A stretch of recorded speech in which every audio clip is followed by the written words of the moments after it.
A very good morning to my dear students of class 6. Today I will tell you about Buddhism from chapter 7. Siddhartha, later known as Gautama Buddha, was born in Lumbini near Kapilavastu in 567 BCE. Siddhartha was a Kshatriya prince and the founder of Buddhism. It is believed that one day when Siddhartha went for an outing in his chariot, he saw an old man, a sick man and a dead man. He was very disturbed and sad after seeing these three sights. Then he saw an ascetic who looked calm and serene. Serene means peaceful. So he saw an ascetic and he was totally unknown about the sorrow and misery around him.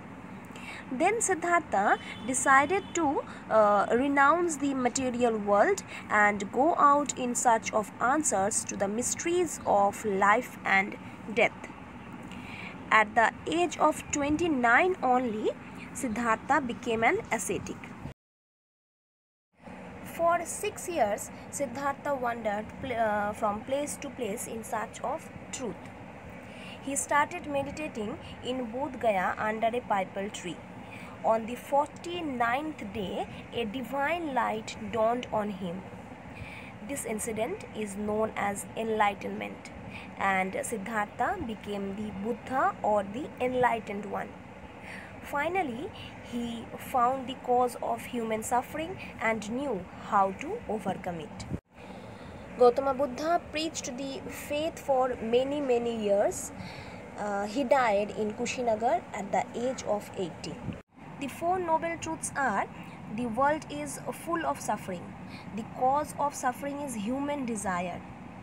Suffering can be ended by overcoming desires. Means if we overcome our desires, then we will be able to end our suffering. And the fourth one is: desires can be overcome and freedom from the cycle of birth, death and rebirth can be achieved by nirvana. About nirvana I am telling you later. So the fourth one is what? Extinction. Extinction of desire is the only means to end our sorrow and suffering. Clear? Now, for the extinction of desire, Buddha outlined the eightfold path.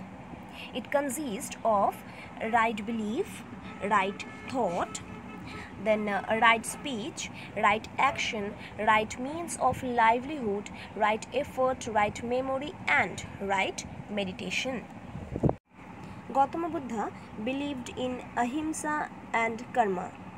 He believed that nirvana is every person's ultimate goal. Now, what is nirvana? It means a state of absolute peace and bliss. When one attains this state of mind, he is freed from the cycle of life and death. Clear? Buddha strongly condemned the caste system and preached that all people are equal.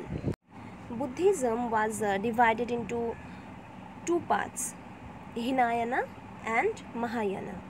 Buddha reached out to thousands by preaching in Pali.